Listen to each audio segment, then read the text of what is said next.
what's up, and welcome back to another episode of Keeping Up with the Commanders. I'm your host, Mason Kennahan, and after a week off, we are back here on Keeping Up with the Commanders. The off-season starts now. But first, before we get into the draft stuff, which there's going to be a lot of draft and free agency content starting next week, I kind of wanted to take a step back from the season. Again, we took a week off last week, no pod last week for after the Super Bowl, and I mean, we did some of the Senior Bowl stuff and all of that, but now that we are about 3 weeks removed from the Washington Commanders kind of season, I wanted to take a look back, go all the way back to the beginning. And it was a historical season from Washington. And I wanted to look back, the good, the bad, the most memorable stuff. We're taking it, we start with the preseason. We're going into the second half of the regular season, and then finishing it off with the postseason, of course. So it's going to be a great episode. Just look back game by game at how things kind of happened for Washington and how they ended up going 12-5, the best record in the regular season since, I believe, 1991, and then going as far as they've ever have since 1991. It was the best Commander season of my life, so I wanted to just look back now that we're kind of removed from the sourness of how it ended to now look at it as you know, from like a bird's eye view, and kind of look back at the very first few games and the development of Jayden Daniels, the story of Jayden Daniels, really, and how it all kind of went down. So let's kick it off with the preseason, because yes, we're going to be talking about the preseason. I want to look back at a lot of these moments because there's so many moments. It was a chaotic season for the Washington Commanders. So many moments that you kind of forget about and you look back at and you kind of remember. It's like, wow, I mean, that really happened. And I mean, Washington's season, which went the farthest they've ever had, like I mentioned, in my life, and so many one-possession games coming all the way down to the wire, you kind of forget some of these other moments. So I wanted to take this episode to kind of look at these other moments and take it game by game and look at some of the stuff. So we'll start with the New York Jets hosting the Washington Commanders preseason week number 1. This was the game Jayden Daniels made his debut. He was not yet named the starter at this point, but he started this game, wasn't named the official week 1 starter, but of course, we all knew what eventually was going to happen. But Jayden Daniels in this game, right, with 2 of 3 for 45 yards. He played 1 drive. That is it. But what we really want to look at here, and what I think people are going to remember, is that go out to Dyami Brown on 3rd down. It was a 3rd down, and Jayden lets it rip to Dyami Brown. And it was a dime to Dyami Brown as well. Like, it was a 42-yard catch. A 42-yard catch from Jayden. It was... I mean, Jayden, got off to a rocky start, if I remember correctly. It was like a incomplete pass to Austin Eckler on a screen, but then launched one deep to Dyami Brown, and you kind of realize, hey, this is something. This guy's got something.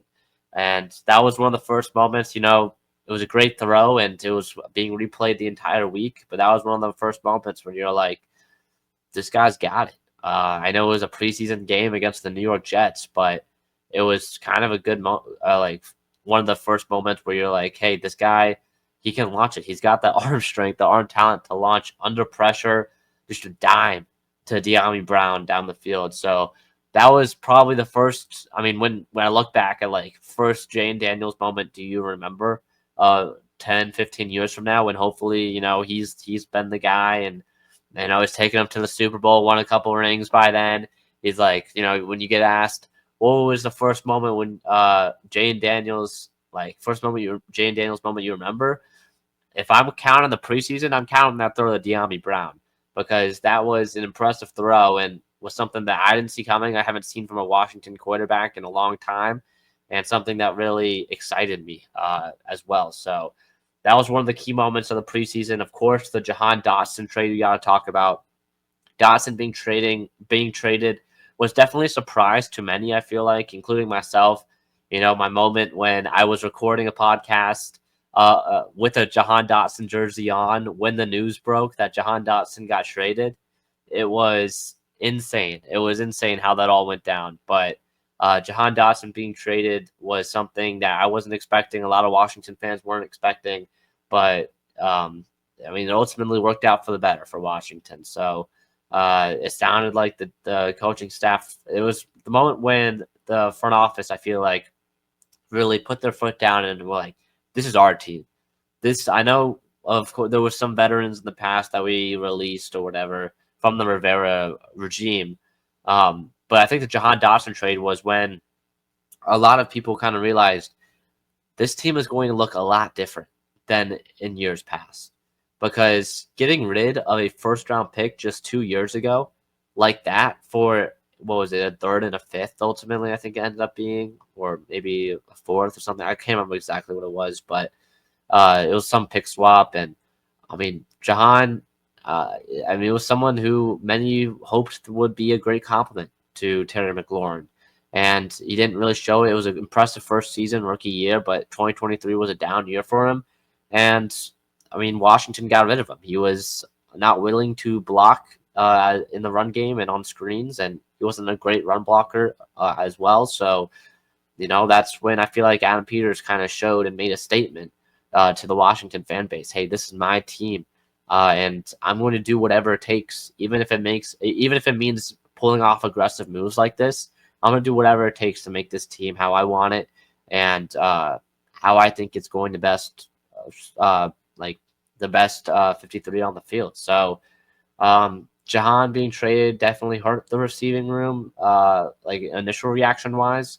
But ultimately, I don't think it ended up mattering. Like, if you put Jahan in this offense, I don't know if he's putting up better numbers than Alameda Zaccheaus or Noah Brown. So, and again, wide receiver will still be an issue. We'll talk about the draft and all of that. Wide receiver will still be an issue, but it's still not going to affect Washington that much. And we've seen it with Philadelphia. So, those were kind of two big moments in the preseason. Then my final moment I want to bring up in the preseason was Trace McSorley. Now, I don't know if you guys remember Trace McSorley when he was signed with the Washington Commanders. I think at this point, Marcus Mariota was hurt. Jeff Driscoll was hurt as well or something, or some other, I think it was Sam Hartman actually was also hurt. So they needed to bring in a quarterback to play in the preseason. McSorley comes in, the DMV guy. He went to my high school. So this was kind of like a full circle moment for me. I've been tracking his career forever. He comes in and he had the chance to lead a game-tying drive against Miami in the second week of the preseason. And he didn't end up doing it. He ended up throwing an interception, which then got fumbled and gave Washington a second chance, but then they turned it over on downs. It was a crazy amount of events that happened. But then in week 3 of the preseason,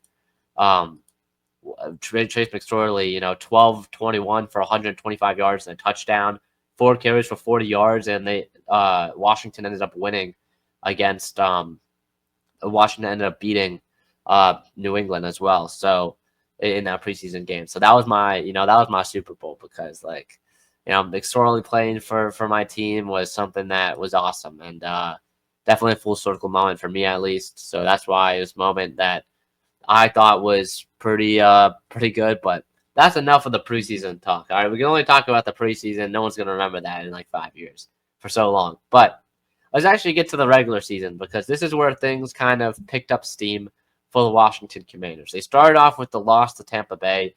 It was a game where Daniels did not even reach 200 yards in the air, but he had 88 yards and was the leading rusher on the ground. And Daniels, he showed flashes in that one. He had a touchdown run in that game, but it ultimately wasn't enough. The defense couldn't stop Baker Mayfield and the Tampa Bay offense. They put up 37 points. They lose the game. It's like, okay, all right, that's fine. Nothing crazy, but that's fine. At this point, again, you gotta look at expectations back then, right? First week of the season, this was like expectations were not that high. This was a 6-win team, 7-win maximum team. You lose the first game, no one's surprised. All right, and then New York comes around, and you somehow win this on. Well, okay, so the first week you have Cade York kicking, and Cade York, who you traded for, conditional pick, missed some kicks, and he gets cut. And then Austin Seibert comes in. This is where the kicking carousel kind of, keeps on turning. This was like the 7th kicker on Washington's roster just in the offseason, or just since the draft, I believe. And so Austin Cyber comes in. You've got no clue what this guy's going to be like. He kicks your team to victory. Austin Cyber wins the game against the New York Giants, 21-18, 7 field goals. Daniels threw for 226. Brian Robinson ran for a season high of 133 yards on the ground. This team got down to the red zone. They just couldn't convert in the red zone. So now you're like, okay. I mean, this team beat a Giants team that's also pretty bad, but I mean, they got to the red zone. The offense has been moving so far in the first couple of weeks. But then you get to Monday Night Football. And Monday Night Football is I'm going to remember, September 23rd, 2024. That is when the world found out about Jayden Daniels. Now, everyone, of course, everyone already knew about Jayden Daniels beforehand, right? Second overall pick. He's got high expectations anyways, but this is when things kind of turned for the Washington Commanders in the season. You beat the Giants just off of field goals. That's kind of a lucky thing. It's almost never happened before. But then you play the Cincinnati Bengals, who you look at the expectations for these two teams going into this Monday night game. It's a whiteout in Cincinnati on Monday night. Cincinnati has an 0-2 start, I believe, or something not so great, but they still got Super Bowl aspirations. Going into the season, Cincinnati was a Super Bowl AFC title contender. And Jayden Daniels has one of the best performances in Washington Commanders history for any quarterback. I believe it was like a 95-something PFF grade, I think it is the highest PFF grade given to a Washington quarterback in the PFF grading era. And Cincinnati falls 38-33. Everyone knows it. That was the first big highlight play for Jayden Daniels when he threw that touchdown pass on 3rd and 7 to Terry McLaurin in the right corner of the end zone from 27 yards out. That was when, a lot of other people realized this team can compete and this team is for real. They put up 38 points against the Cincinnati Bengals, who at the time, I know the defense ultimately was not that great, but just a confidence booster that it had for this Washington team. 38 points against this Bengals team, and you're 2-1 all of a sudden. Then the wins start piling up. All right, Arizona, 42 points on the Arizona Cardinals. 42 points. You win 42-14. I don't remember the last time Washington won a game by that margin. 42-14. I don't remember the last time Washington put up 42 points. I don't know if they've ever done it in my life. But, yeah, so the wins start piling up. Big win against Arizona. You win against Cleveland. And the offense gets hot. 38 points, 42 points, 34 points in weeks 3 through 5. The team's picking up wins. Jayden Daniels is in the front runner position, offensive rookie of the year. He's put up 230 plus yards in every game from week 3 through week 6. Then we get to week 6 against Baltimore. It was a big game going into that one against Baltimore Ravens. 4-1 for Washington, 3-2 for Baltimore. And again, Baltimore, a AFC title contender. Jayden Daniels against Lamar Jackson. It was like the game of the week. For some reason, it was at 1 p.m. still, I believe, or 4 or something. But it was the game of the week.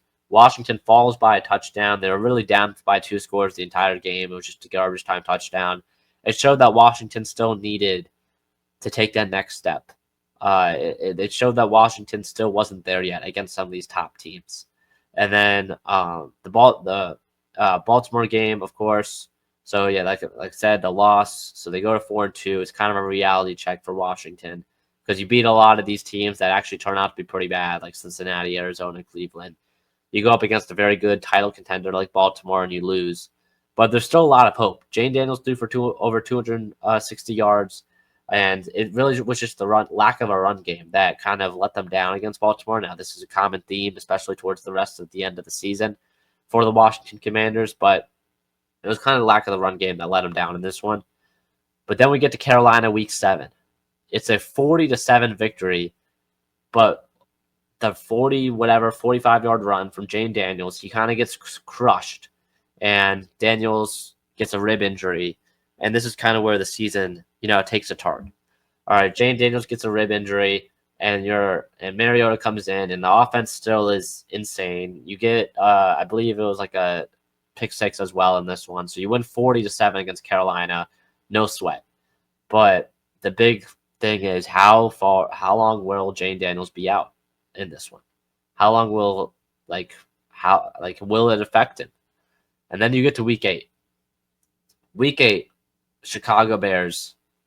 This is where things get crazy. 4:00, you got Jim Nantz on the call. Number 1 pick against number 2 overall pick.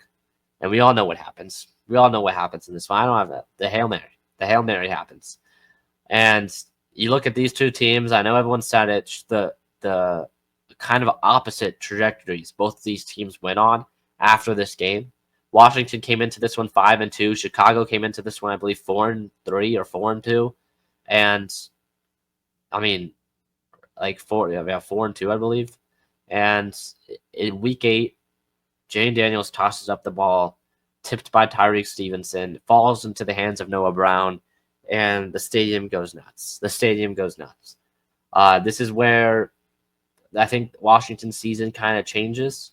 They realize anything is possible with 5 under center.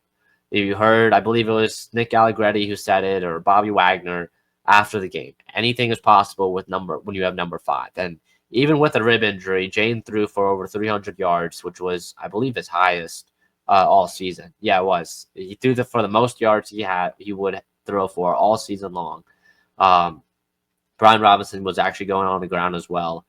And so that was kind of the moment when you're like, this team is 6-2.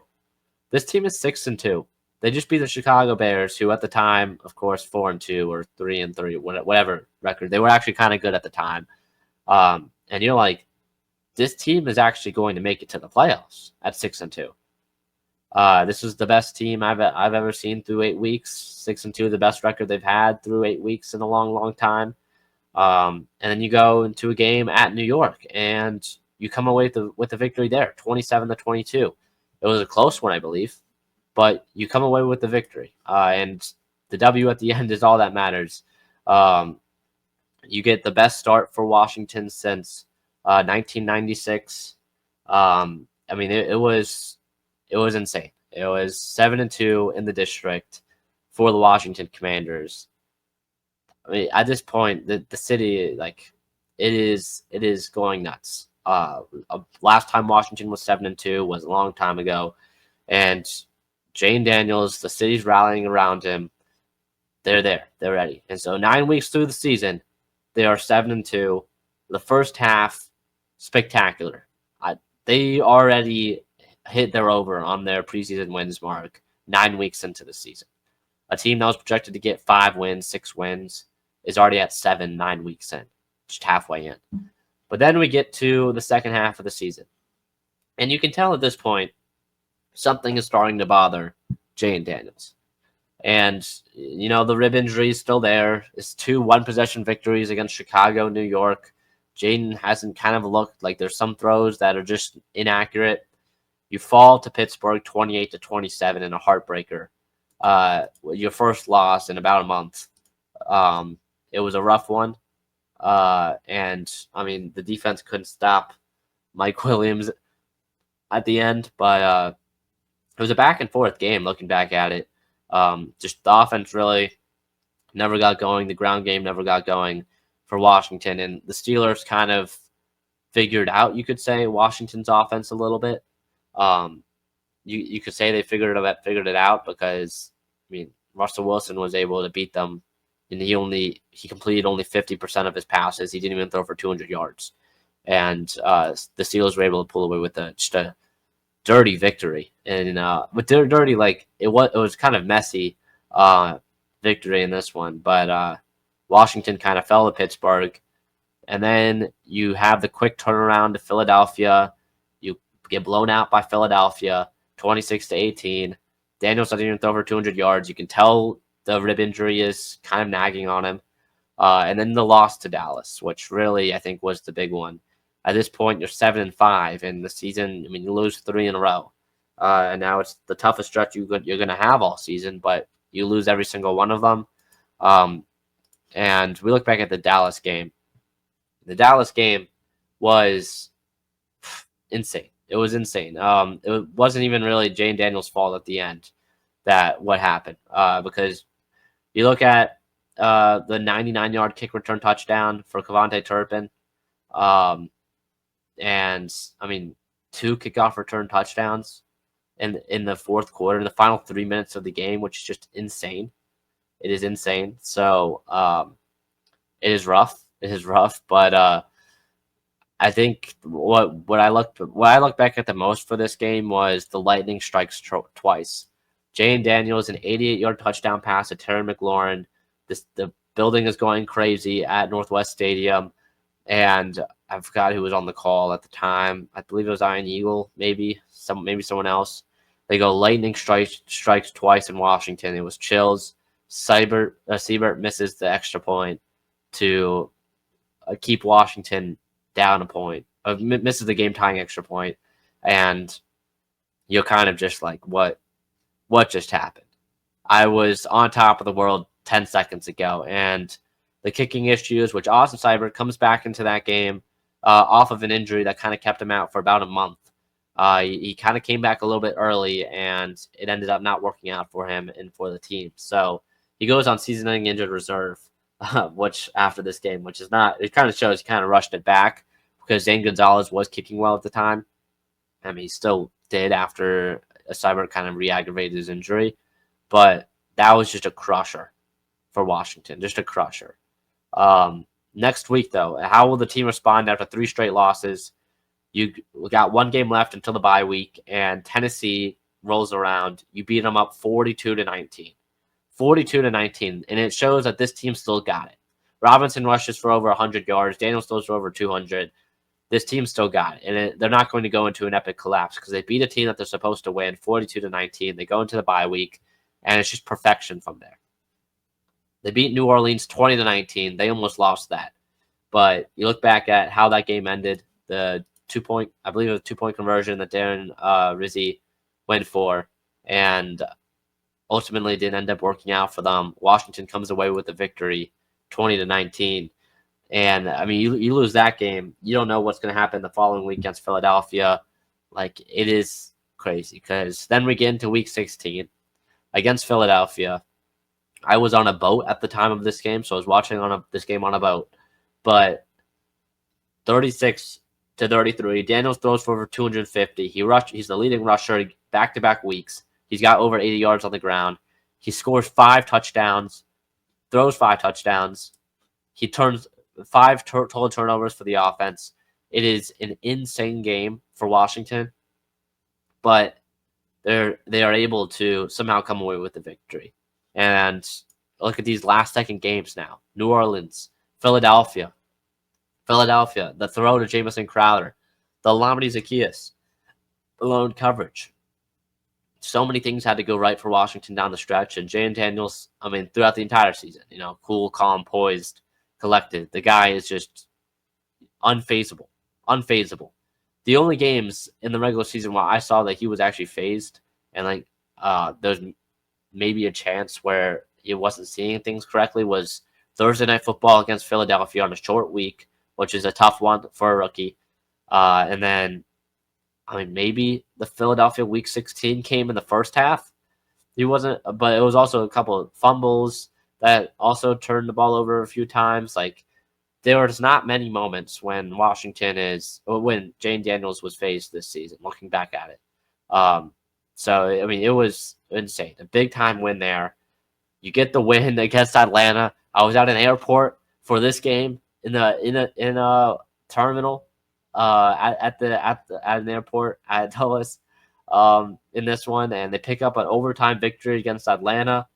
Jayden Daniels to Zach Ertz to send the Commanders to the playoffs.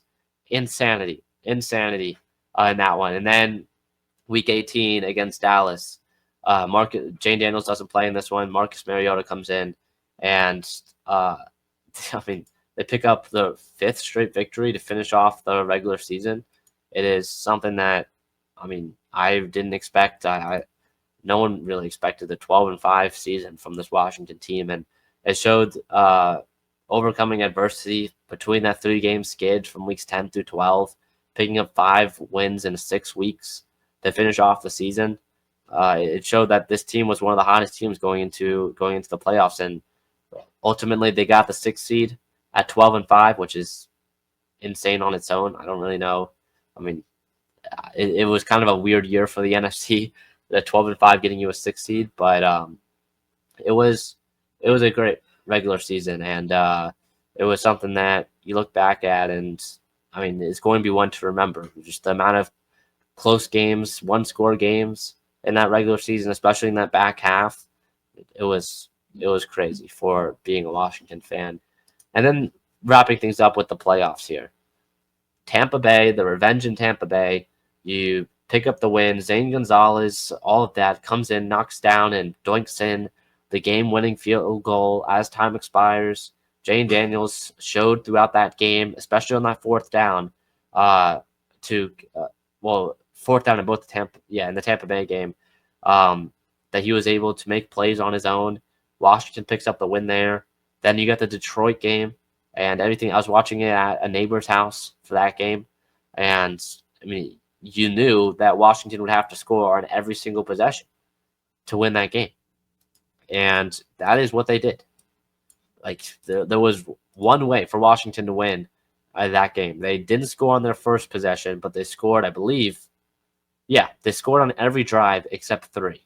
A touchdown. They scored a touchdown on every drive except 3, and they scored a field goal on 1. It was insane. You got the pick 6 as well from Quan Martin. I think at that point, at the moment when I realized Washington was winning the game, was the 15-play, 70-yard drive in that 3rd quarter, when it was capped off by Brian Robinson touchdown up the middle.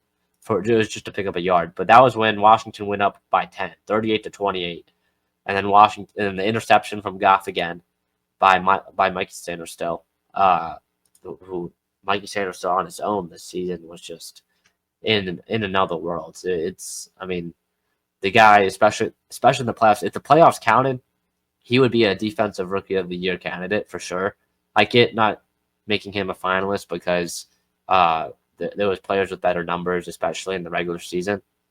But what he did in the playoffs was insane for a rookie, and something that you look forward to seeing in the next couple of next years, moving on across from Marshawn Lattimore too. So, I mean, it was insane, that game against Detroit, and wrapping things up, of course, the game against Philadelphia, which ended the season on a sour note, but really only one team ends the season on a great note. So I think so. It would just show the weaknesses. That game really just exposed the weaknesses that Washington had throughout the entire course of the season. Washington could not run the ball with their running backs. I believe, Robinson and Eckler only combined for 51 yards on 19 carries, which is not going to win you a game. And so I think that game was great for Washington in ways as well, because it showed Adam Peters the holes on this roster and exposed them a ton. So and it showed that there were some players that weren't living up to playing great football down the stretch, and it kind of exposed them this game, because Philadelphia putting up 55 points. I know they were the eventual Super Bowl champion, but 55 points in an NFL game, I guess for Washington this season seems pretty normal, but usually that's not that normal. So season finished up against Philadelphia, but that'll pretty much wrap this up.